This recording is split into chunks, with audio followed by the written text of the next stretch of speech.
Welcome viewers. आज हम लोग स्टार्ट करेंगे आइडियल रीजेनरेटिव साइकिल।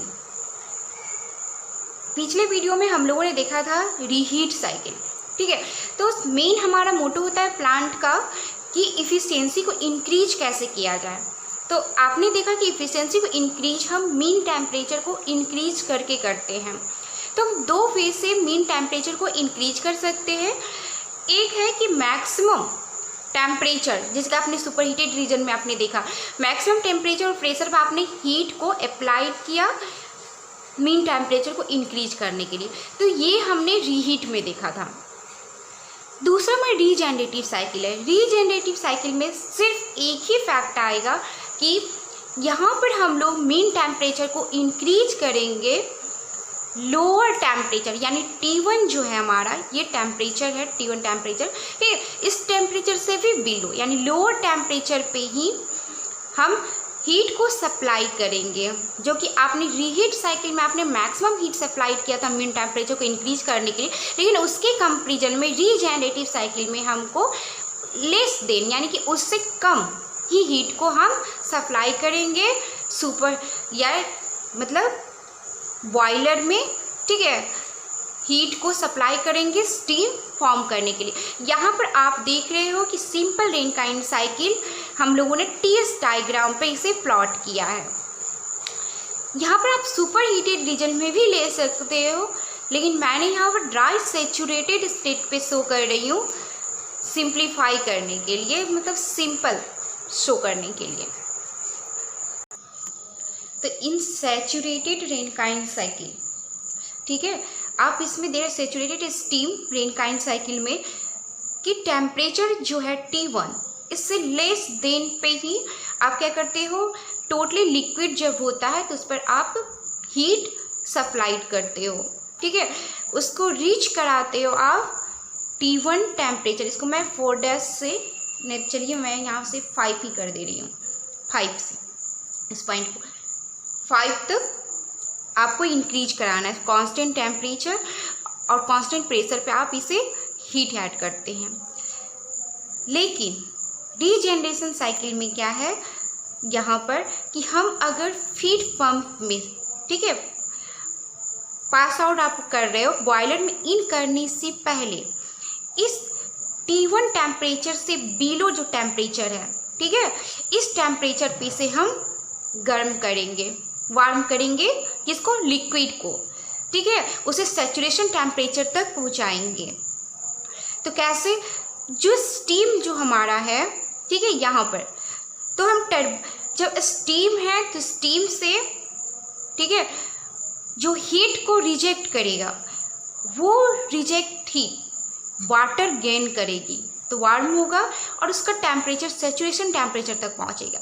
इसके बाद आप कांस्टेंट टेम्परेचर पे हीट को सप्लाई करोगे तो आपको क्या होगा कि लेस हीट यानी कि रीहीट के कंपेरिजन में यहाँ पर आपको रीजेनरेशन में कम हीट देने की ज़रूरत होगी बॉयलर में, ठीक है। तो यही कॉन्सेप्ट हमारा वो है रीजेनरेटिव साइकिल का, आइडियल का। जैसा कि आप इस फिगर में आप देख सकते हो कि आपने बॉयलर से, यहाँ से मैं दिखा रही हूँ कि बॉयलर से जब आपने स्टीम को पास कराया, ठीक है, 1 से 2 यानी एक्सपेंशन प्रोसेस यहाँ पर होगा टरबाइन में, ठीक है, पास करके आपने आया कंडेंसर के पास, ठीक है, आप देख सकते हो कंडेंसर से ये पास हुआ 2 to 3 यानी 2 to 3 फेज हमारा ये प्रोसेस हुआ। फीड पंप आपने 3 to 4 फीड पंप में आपने सैचुरेटेड लिक्विड फॉर्म में से लाया। अब इसे फिर से हम सेंड करेंगे कहाँ, टरबाइन में। टरबाइन में आपने रीहीटर यूज़ किया हुआ है, ठीक है, जो हीट एक्सचेंजर की तरह काम कर रहा है।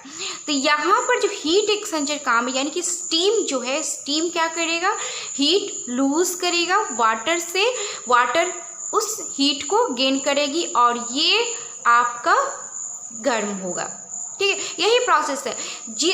बस एक चीज़ ध्यान रखना कि स्टीम और वाटर दोनों एक दूसरे से अपोजिट डायरेक्शन यानी काउंटर फ्लो डायरेक्शन में फ्लो होगा, ठीक है। फिर ये जो हीट है मतलब कि गेन करने के बाद आपका लिक्विड जो है इसके बाद आपने बॉयलर में पास कराया।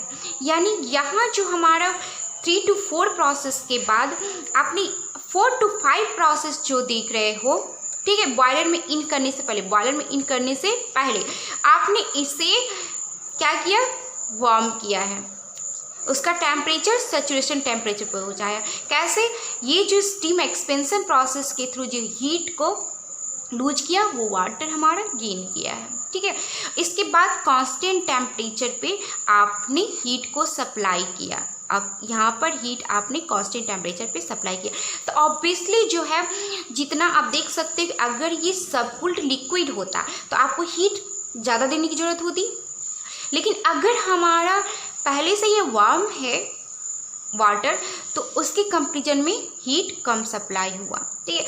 इसके बाद ये बॉयलर से सैचुरेटेड वेपर फॉर्म में निकल करके फिर टरबाइन 1 to 2 यानी 1 to 2, ठीक है, एक्सपेंशन प्रोसेस के थ्रू ये टरबाइन से एग्जिट होगा और ये साइकिल कंटिन्यूस चलती रहेगी, ठीक है।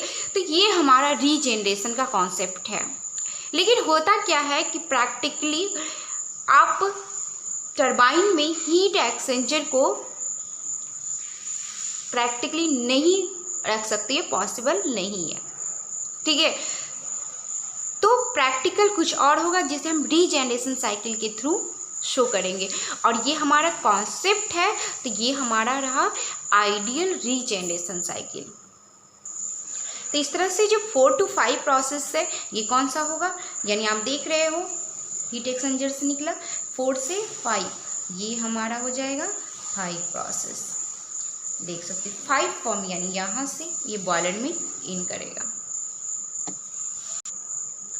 तो अब 4 to 5 जो है ये हम कह सकते हैं कि सेंसिबल हीटिंग यहाँ पर हो रहा है, लेकिन 5 to 1 जो प्रोसेस होगा यहाँ प्रेशर और टेम्परेचर कांस्टेंट है, तो यहाँ पर हमारा लेटेंट हीट यहाँ पर जो होगा वो लेटेंट हीट यूज़ होगा, और यहाँ पर 4 to 5 sensible heat.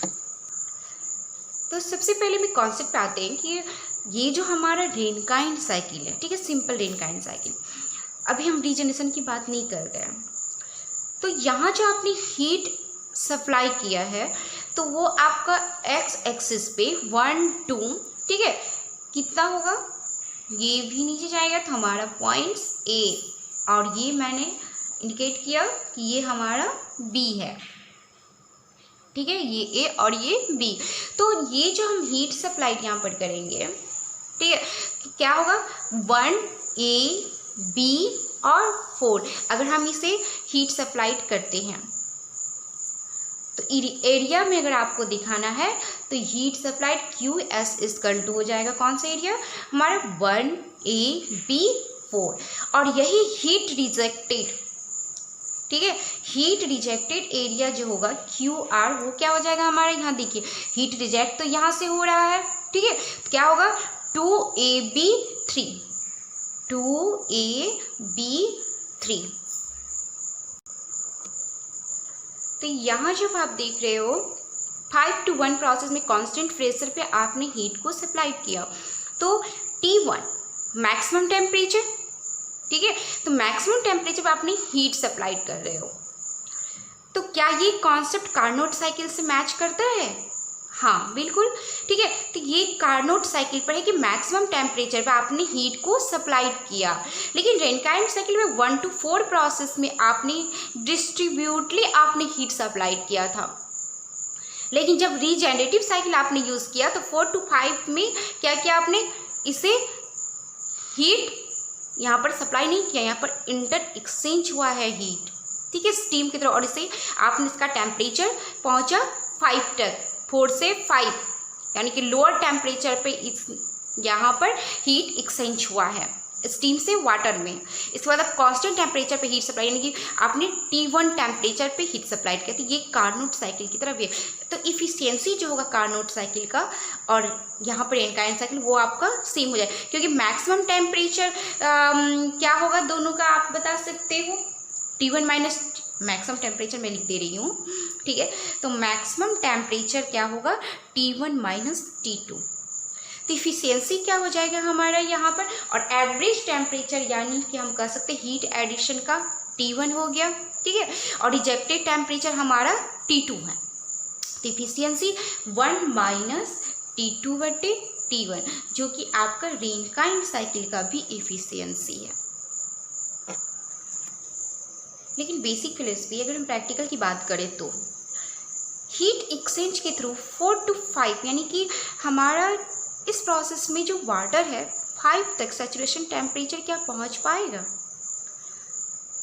Practically possible नहीं है।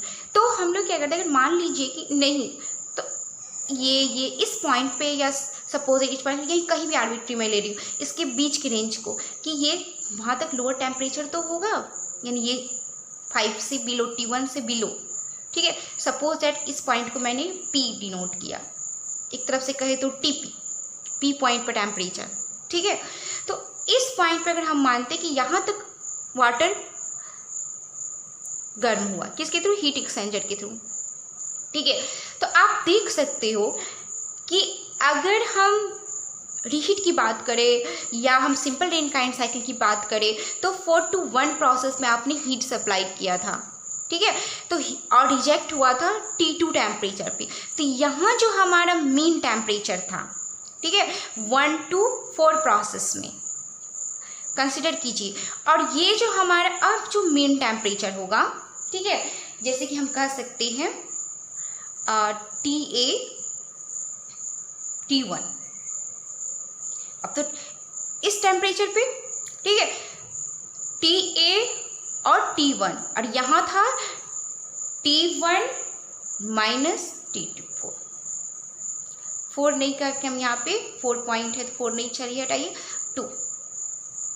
तो ये T1 से T2, ठीक है, या T4 हम इसलिए भी कह सकते हैं कि 4 पॉइंट पर टेम्परेचर, T1 यहाँ पर 4 प्रोसेस यूज करी तो T4 ही यूज़ करूँगी, T4, और ये हमारा TA तो नहीं है, ये हमारा P है, सॉरी, तो P पॉइंट, TP और T1।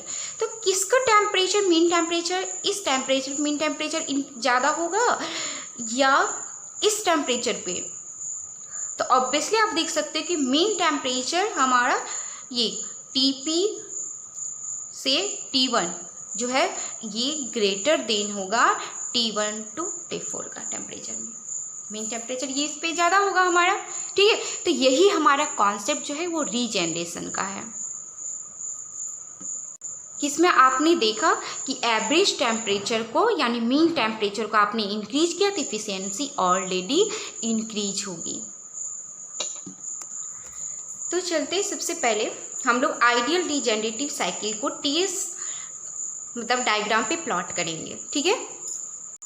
तो उसके लिए सबसे पहले हमें बेसिक रेनकाइंड साइकिल को ड्रॉ करना होगा, जो कि हम लोगों ने यहाँ पे ड्रॉ किया है। तो यहाँ पर हम लोग कंसिडर करते हैं कि ये जो 1-2 प्रोसेस है, ठीक है, यहाँ पर स्टीम क्या हो रहा है, एक्सपेंशन हो रहा है टरबाइन में, तो यहाँ जो हीट ट्रांसफ़र होगा, ठीक है, वो रिवर्सिबल प्रोसेस है। दैट मीन्स वहाँ जो वाटर जो हीट गेन करेगा वो आपका किसके थ्रू, जो स्टीम हीट को रिजेक्ट करेगा, यानी हीट ट्रांसफ़र जो यहाँ पर हो रहा है वो हमारा रिवर्सिबल प्रोसेस है। जैसे कि यहाँ पर आप देख सकते हैं टरबाइन सेक्शन है और स्टीम फ्लो हो रहा है और जो फीड वाटर ये दोनों एक दूसरे के ऑपोजिट डायरेक्शन में हो रहा है और स्टीम के थ्रू जो हीट है वो गेन हो रहा है फीड वाटर में। तो यहाँ पर ईच एंड एवरी पॉइंट पर क्या हो रहा है, हमारा हीट ट्रांसफ़र हो रहा है। तो आप देख सकते हो कि स्टीम जिस डायरेक्शन में फ्लो होगा, ठीक है, तो उस डायरेक्शन में प्रेशर क्या होगा, डिक्रीज होगा यानी ड्रॉप होगा। क्यों होगा, क्योंकि यहाँ पर एक्सपेंशन प्रोसेस में आप जानते हो कि प्रेशर क्या होता है, ड्रॉप होता है। लेकिन यह जो आपका वाटर है वो वाटर क्या है, कॉन्ट्र यानी कि ऑपोजिट डायरेक्शन में इनकी मतलब कि फ्लो कर रहा है, ठीक है। तो ये आपका जो है सीधे वाटर स्टीम से जिस डायरेक्शन में ऑपोजिट में मतलब पास कर रहा है वो आपका कांस्टेंट प्रेशर पे पास करेगा, ठीक है। लेकिन एक्चुअल में क्या होता है कि यहाँ पर टेम्परेचर जो होगा वो दोनों में क्या होगा, डिफरेंस जो है वो आपका इन्फिनाइट स्मॉल होगा एट एनी सेक्शन, किसी भी सेक्शन पे, ठीक है, और किसी भी प्रेशर पे।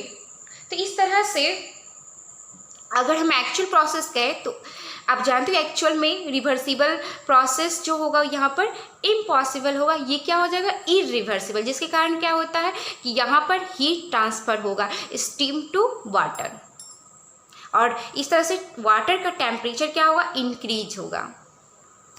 तो यहाँ पर हम अच्छी तरह से समझने के लिए यहाँ पर एक देख रहे हैं, जैसे यहाँ पर हम फिगर बनाया है कि यहाँ मान लीजिए कि इनलेट में या यहाँ से स्टीम एक्सपेंशन हो रहा है टरबाइन में, तो जैसे ही यहाँ पर स्टीम एक्सपेंशन होगा तो प्रेशर क्या हो रहा है, यहाँ पर आपका ड्रॉप कर रहा है, यानी मान लीजिए ये प्रोसेस है हमारा, तो इसमें प्रेशर हमारा ये वाला, तो ये प्रेशर क्या हुआ, ड्रॉप हुआ,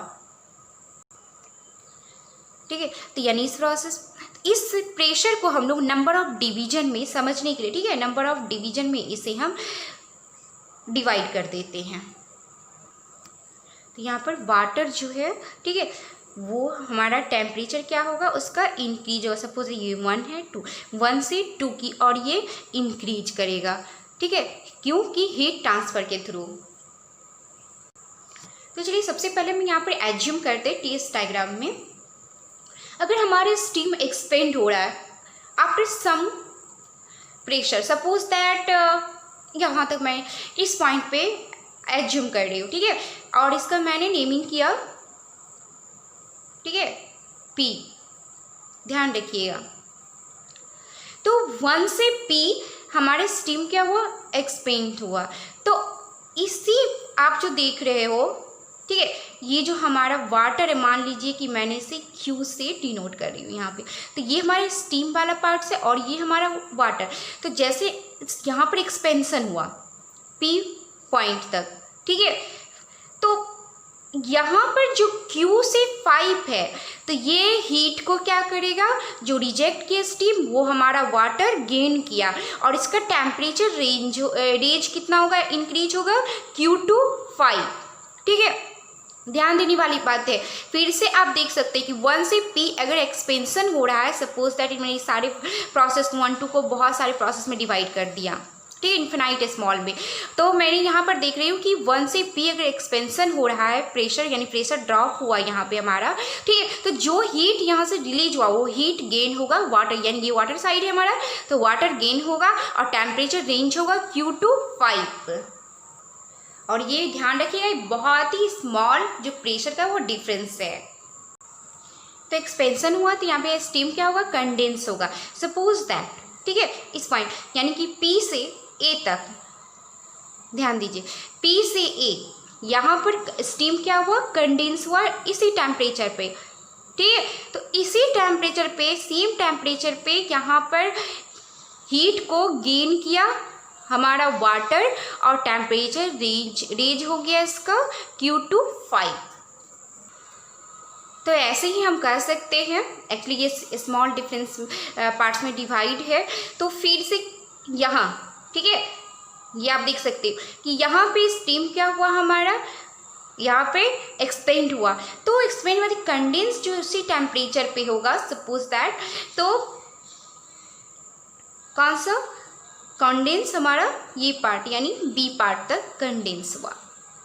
आपने देखा था P से A जो हुआ था वो कंडेंस हुआ था स्टीम सेम टेम्परेचर पे, और यहाँ पे सपोज दैट मैं Q तो लिखा हुआ है, मैं इसे R कर दे रही हूँ, ठीक है, यानी A से R में क्या हुआ, फिर से ये प्रेशर ड्रॉप, यानी यहाँ पे हमारा एक्सपेंड हुआ स्टीम, फिर ये कंडेंस हो रहा है उसी टेम्परेचर पे R to B, ठीक है। तो इस टेम्परेचर पे हमारा जो वाटर है वो हीट को, कंडेंस यहाँ पे हो रहा है इसलिए हीट को गेन करेगा और टेम्परेचर को रीच करेगा कहाँ से, C2Q, ध्यान दीजिएगा C2Q वाटर का टेम्परेचर रीच हुआ। इसी तरह से ये हम कर सकते, फिर प्रेशर ड्रॉप हुआ, ठीक है, PR, तो ये चलिए S में यहाँ पे शो कर रही हूँ, B to S एक्सपेंशन हुआ और स्टीम कंडेंस होगा, ठीक है, ये मैं T से डिनोट कर रही हूँ, ठीक है।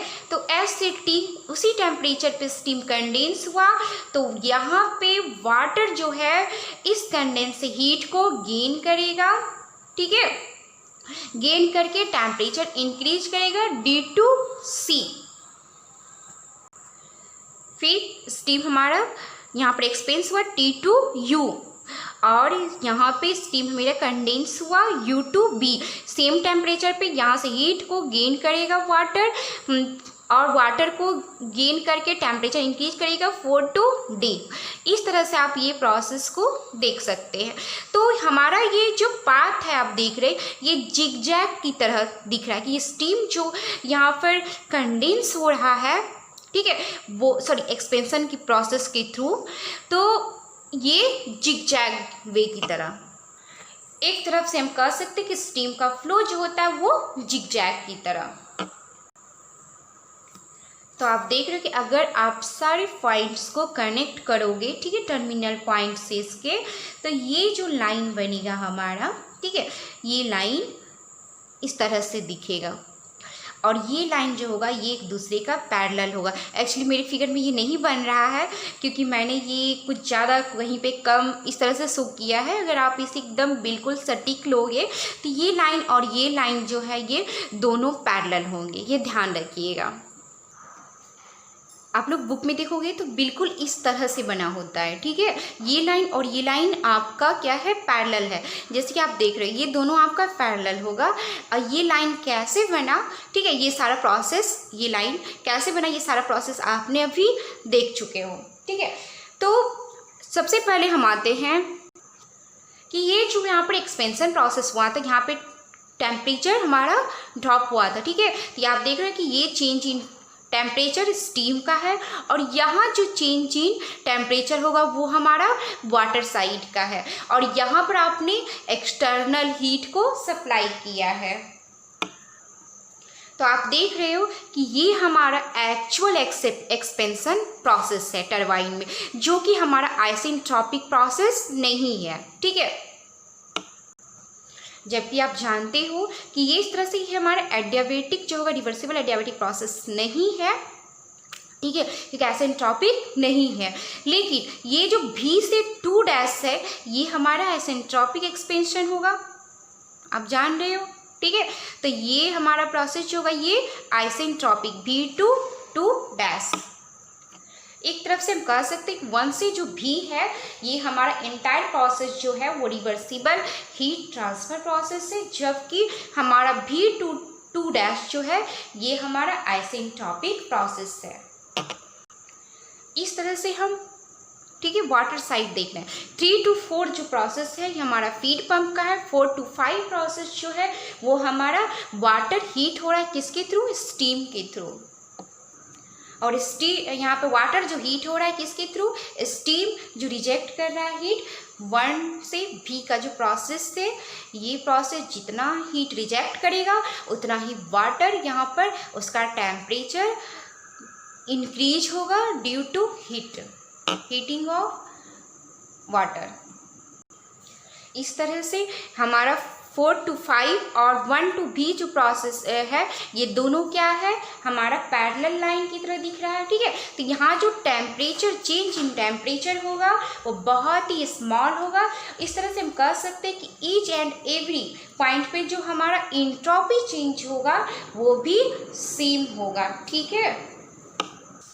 इस तरह से कह सकते हैं हीट जो गिवेन दिया जा रहा है आपका 4 to 5 प्रोसेस में वाटर के थ्रू, वो हमारा क्या होगा 4-5-BA एरिया की तरह जैसे हम इंडिकेट करते हैं, तो ठीक है 4AB5 ये हमारा एरिया हो गया जो कि वाटर हीट को गेन किया है स्टीम के थ्रू। इसी जस्ट ऑपोजिट यानी कि हम यहाँ पर देख सकते हैं, क्योंकि ये एक्यूरेट इस तरह से बनेगा, ये इस तरह से बुक में आप देखोगे तो। और यहाँ एक्चुअली मैंने शुरू में ही बताया कि ये हमारा पैरेलल नहीं है, इसलिए मेरा एरिया ये थोड़ा ज़्यादा हो गया है, एक्चुअली इस तरह से होगा, ठीक है। तो ये जो प्रोसेस होगा अब हीट रिजेक्ट जो स्टीम के थ्रू होगा वो क्या होगा 1DC और ये भी कहे तो VCD1, ठीक है, VCD1। एक्चुअली ये वाला पॉइंट यहाँ पे शो हो रहा है, तो ये भी है, तो ये भी, सॉरी इसके लिए, ठीक है। तो ये हमारा एरिया जो है 1, या इस तरह से VCD1। तो ये एरिया जो होगा वो हीट रिजेक्ट होगा स्टीम के थ्रू एक्सपेंशन प्रोसेस में। तो यहाँ पर हम लिख सकते हैं 1 to V में VCD1। इस तरह से ये दोनों जो एरिया है वो हमारा इक्वल है। इस तरह से दो टर्म आएगा, हीट एडेड और हीट रिजेक्टेड। तो हीट एडेड क्या होगा, QX अप्लाई करेंगे H1 माइनस H5 यहाँ पर, ठीक है, H1 माइनस H5। और हीट जो रिजेक्टेड होगा वो हमारा क्या होगा, ये वाला process H2 dash minus H3। तो एक बात है कि एंथैल्पी हम उसको टेम्परेचर एंट्रोपी के टर्म में लिख सकते हैं। ये T1 टेम्परेचर, तो T1, और ये हमारा हो जाएगा S1 माइनस S5। यहाँ पर हम लिख सकते हैं ये कौन सा टेम्परेचर होगा, T2, ठीक है। तो T2, और ये हम लिखेंगे यहाँ पर एंट्रोपी के टर्म में, sorry, H2 dash minus S3। तो इफ़िशियंसी क्या होगा, 1 माइनस आपका QR/Q1, ठीक है। तो आप वैल्यू पुट कर दो, ये हमारा वैल्यू हुआ इफ़िशियंसी का। तो आप देख सकते हो यहाँ पर S1 माइनस S5 और H2 माइनस S3 दोनों क्या होगा, हमारा सेम होगा, ठीक है, क्योंकि आप जानते हैं कि ये आइडेंटिकल है। ये आपको एक रोम्बस की तरह दिख रहा है, ठीक है। तो यहाँ पर, तो आप यहाँ पर देख सकते हैं कि ये जो S2 डैश है और ये SB, ये क्या होगा, इक्वल होगा, हमारे S2 डैश इक्वल हो जाएगा SB का, और S3 इक्वल हो जाएगा S4 का। तो यहाँ हम देख रहे हैं कि S2 इक्वल टू SB और S3 इक्वल टू S4। तो इस तरह से H2 डैश माइनस S3 जो पहले हम लोग देख चुके हैं, उसको हम इस वे में लिख सकते हैं, ठीक है, SV माइनस S4। और S1 माइनस SB, जैसे कि आप देख रहे हैं S1 minus SB equal to क्या होगा, S5 माइनस S4, जैसे कि आप यहाँ पर लिखा हुआ है। तो इस तरह से ये इक्वेशन और ये हमारा जो इक्वेशन नंबर 2 है, इस दोनों को अगर हम मैच करते हैं, ठीक है, तो आप देख सकते हो।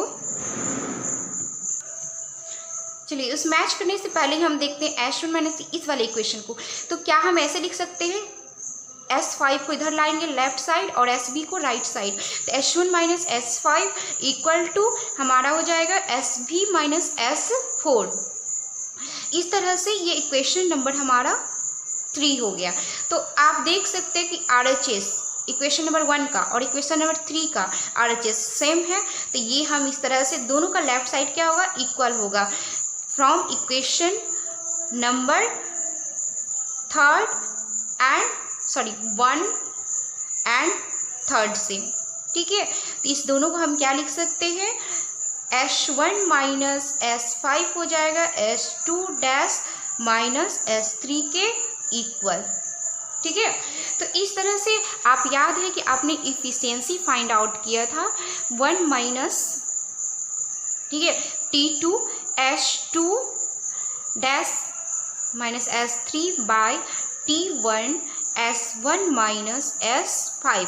तो इसको इस तरह से हम लिख सकते हैं कि ये दोनों क्या है, इक्वल है। तो ये दोनों क्या हो जाएगा, कैंसिल हो जाएगा, ठीक है।